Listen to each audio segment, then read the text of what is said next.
The crystal glasses clinked as my sister Diana gave her toast, her voice carrying across our parents' elegantly decorated backyard. To Mom and Dad, celebrating 40 wonderful years together. I'm so blessed to be your daughter. I watched her from my seat, noting how her hand trembled slightly despite her practiced smile.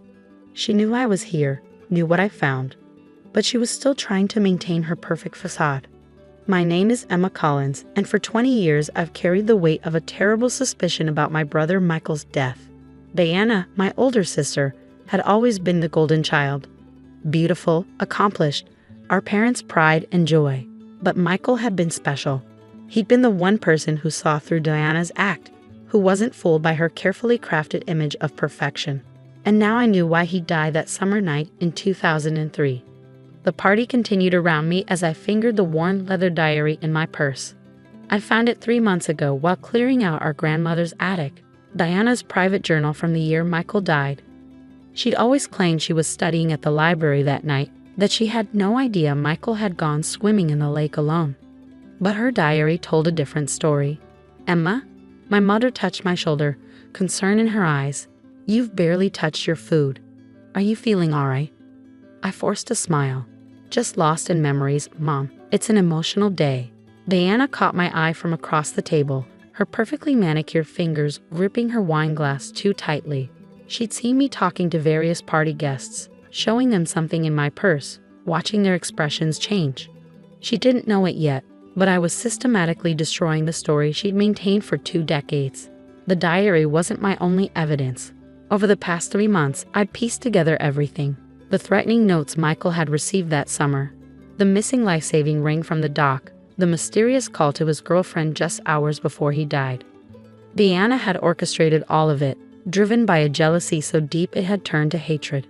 Michael had recently been accepted to Harvard Medical School, earning the praise and attention she always considered rightfully hers. But it was more than that. He'd discovered something about her, something that would have shattered her perfect image. So she'd watched him drown, standing on the dock as he struggled in the water, the life ring she'd removed safely hidden in her car trunk. Time for the anniversary video, my father announced, drawing everyone's attention to the large screen set up in the garden. Diana had prepared it, of course. She handled all family events, maintaining her role as the devoted daughter. I stood up, smoothing my dress. Actually, Dad, I have something to share first. A special memory I recently uncovered. Diana's champagne glass slipped from her hand, shattering on the stone patio. Sorry, she said quickly, forcing a laugh. Clumsy me. Emma, maybe we should save any surprises for later. It's Mom and Dad's moment after all. I smiled, meeting her panicked gaze. Oh, but this involves all of us. Especially you, Diana, and Michael. The temperature seemed to drop several degrees despite the warm summer evening. Our parents exchanged glances. Michael's name was rarely mentioned at family gatherings. The pain of his loss was still too raw, even after 20 years. I found something interesting while cleaning out Grandma's attic. I continued, opening my purse. A diary. Your diary, Diana, from the summer of 2003. She stood up so abruptly her chair toppled backward. That's private. You had no right. No right? I laughed, though there was no humor in it. Like Michael had no right to live. No right to expose what you'd done. Our mother gasped. Emma, what are you talking about? I pulled out the diary, its pages marked with colored tabs. Why don't we let Diana explain? Or should I read her entry from July 15, 2003, the night our brother died? Diana's carefully maintained composure cracked. You don't understand, she whispered. He was going to ruin everything. The guests fell silent, all eyes moving between us like spectators at a tennis match. 20 years of secrets were about to explode in the perfectly manicured backyard of our childhood home. And I was just getting started. Diana, our father said quietly, what is your sister talking about? I opened the diary to the first marked page, my hands steady despite the gravity of what I was about to reveal. Should I read it, or would you like to tell them yourself? Diana's eyes darted around the yard, counting witnesses. Besides our family, at least 30 of our parents' closest friends were present. Pillars of the community who had watched us grow up, who had consoled our family after Michael's death. This isn't the time or place, she hissed, trying to maintain control. It wasn't the time or place for Michael to die either, I replied, my voice carrying across the suddenly silent garden. But that didn't stop you, did it? I began reading from the diary. July 14, 2003. Michael knows. He found the letters, the proof of what I did. He's threatening to tell everyone. I can't let that happen. Tomorrow night at the lake, it all ends. Our mother swayed slightly, gripping the back of her chair. What letters? What proof? I pulled out a manila envelope. These letters. I found them hidden in a false bottom of the diary. Letters that proved Diana had been stealing money from Grandma's accounts for years. But that wasn't all Michael discovered, was it, Diana? She lunged for the envelope, but I stepped back. He found out about Thomas too, didn't he? The color drained from Diana's face. Thomas had been her professor in college, the married man she'd had an affair with. The man whose wife had mysteriously fallen down a flight of stairs after discovering their relationship. That was an accident, Diana whispered. No one was supposed to get hurt. Like Michael? I asked, my voice sharp. Was he not supposed to get hurt either when you removed the life ring from the dock, when you stood there watching him drown? Our father stood up, his face ashen. What are you saying? I turned to face our parents, my heart breaking for the pain I was about to cause them. Diana didn't just let Michael die. She planned it. The threatening notes he received that week, warning him to keep quiet, I had them analyzed. They match her handwriting. I pulled out more papers from my bag. Forensic reports, witness statements I'd gathered, evidence I'd spent months collecting. The missing life ring that was never found. Check the lake house attic. It's still there, hidden under the floorboards. I found it last week, with Diana's fingerprints preserved under the old paint. Diana's composure finally shattered completely. You don't understand, she screamed. He was going to ruin everything. My reputation, my future, everything I'd worked for. Worked for? I laughed bitterly. You mean everything you'd stolen and lied about? The money you took from Grandma? The affair with Thomas? The accident that nearly killed his wife? Our mother began to cry, quiet, devastating sobs that tore at my heart. But I couldn't stop now. The truth had waited 20 years to be heard. Michael was going to medical school. I continued, my voice breaking slightly. He was going to save lives. Instead, you took his, all to protect your precious reputation. I never meant, Diana started, but I cut her off. Never meant what? To let him drown? Then why did you remove the life ring? Why did you disconnect the dock's emergency phone? Why did you stand there, watching, as our brother died? I turned to the stunned party guests. But here's what Diana didn't know. Michael wasn't just going to expose her secrets. He'd already documented everything. He mailed a letter the day he died, a letter that was returned to sender because he'd written the wrong address. Diana's eyes widened. What letter? The letter that's been sitting in our grandmother's attic for 20 years. The letter I found 3 months ago that started me investigating everything.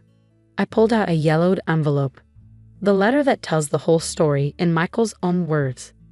The silence in the garden was absolute as I began to read Michael's final testament, his desperate attempt to expose the truth before it was too late. With each word, Leanna's carefully constructed world crumbled a little more.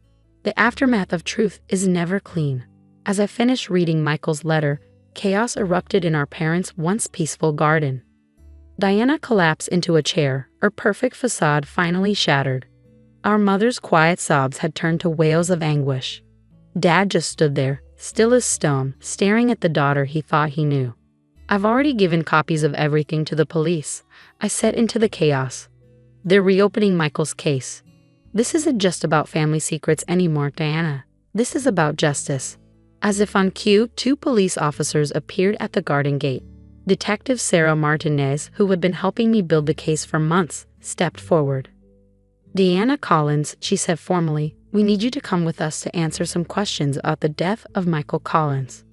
Diana looked wildly around the garden, perhaps searching for an escape route, or maybe just looking for one sympathetic face. She found none. The party guests, our parents' closest friends for decades, looked at her with horror and disgust. You don't understand, she tried one last time. I was protecting our family's reputation. Michael was going to ruin everything with his self-righteous morality. The money I took from Grandma, she never even noticed it was missing. And Thomas's wife, that really was an accident. An accident you helped orchestrate, I said quietly, just like Michael's accident at the lake. The detective stepped forward, handcuffs ready. Miss Collins, please stand up. As they led Diana away, I turned to our parents. Mom had stopped crying, her face now set in a mask of grief and determination. Dad looked aged beyond his years, the weight of this revelation crushing his shoulders. I'm sorry, I said softly. I know this isn't how you wanted to celebrate 40 years of marriage, but Michael deserved the truth to be told. Mom reached for my hand. All these years, she whispered. All these years we blamed ourselves for not being there that night, for letting him swim alone. And she watched him die. There's more, I said gently. The investigation into Grandma's accounts. There's a reason Deanna needed that money. She had been paying blackmail to Thomas's wife. Mrs. Reynolds didn't just fall down those stairs. Diana pushed her, and she remembered everything. Dad finally spoke, his voice hoarse. Why didn't Mrs. Reynolds come forward? Diana threatened her children, I explained. But I found her last month. She's ready to testify now. Everything's going to come out, Dad. Everything Diana did. The garden slowly emptied as shocked guests made their excuses and left. By sunset, only our immediate family remained. The three of us, sitting among the remnants of what should have been a celebration, trying to process how our family history had been rewritten in a single afternoon. What happens now? Mom asked, staring at her untouched anniversary cake. Diana will face charges, I said, not just for Michael's death, but for the financial fraud, the assault on Mrs. Reynolds, everything. The detective thinks she'll take a plea deal rather than face a public trial. And us? Dad's voice cracked. How do we go on? I reached across the table, taking both their hands. We honor Michael's memory. We tell the truth. We heal.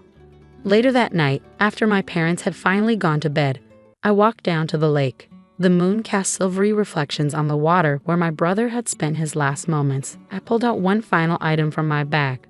A photo of Michael from his college graduation, smiling broadly at the camera. It's done, I whispered to his image. You can rest now, big brother. The truth is finally out. My phone buzzed. A text from Detective Martinez. Diana had broken down during questioning, confessing to everything. The case would be closed properly this time, with the real story on record. As I walked back to the house, I thought about Diana sitting in a cell. Her perfect life destroyed by her own actions finally catching up with her. Some might call it revenge, but I prefer to think of it as justice, long-delayed, hard-won justice. The next morning, I helped my parents clean up the remnants of the party. We worked in silence, each lost in our own thoughts. But when we finished, Mom did something she hadn't done in 20 years. She brought out Michael's old photo albums. Tell me about him, she said, her voice stronger now. Tell me everything you remember about your brother. So we sat there, turning pages, sharing stories, letting ourselves remember Michael not as a tragic figure, but as the brilliant, kind, funny person he'd been. For the first time, we could talk about him without the shadow of unspoken questions hanging over us. Diana's trial was brief. She accepted a plea deal, 20 years for manslaughter, with additional charges for fraud and assault running concurrently. Our parents didn't attend the sentencing, but I did. I wanted to see it through to the end. As they led her away, Diana turned to me one last time. Was it worth it? She asked bitterly. Destroying our family like this? I met her gaze steadily. You destroyed our family the night you let Michael die. I just exposed the truth. The difference is, now we can finally rebuild. Today, there's a scholarship in Michael's name at Harvard Medical School. It's funded by the money recovered from Diana's fraud, supporting students who demonstrate the ethical leadership Michael believed in. Sometimes, the best revenge isn't about destroying someone. It's about ensuring that truth and justice prevail, no matter how long it takes. It's about transforming tragedy into something meaningful. And sometimes it's about finally being able to say goodbye to a brother who deserves so much better.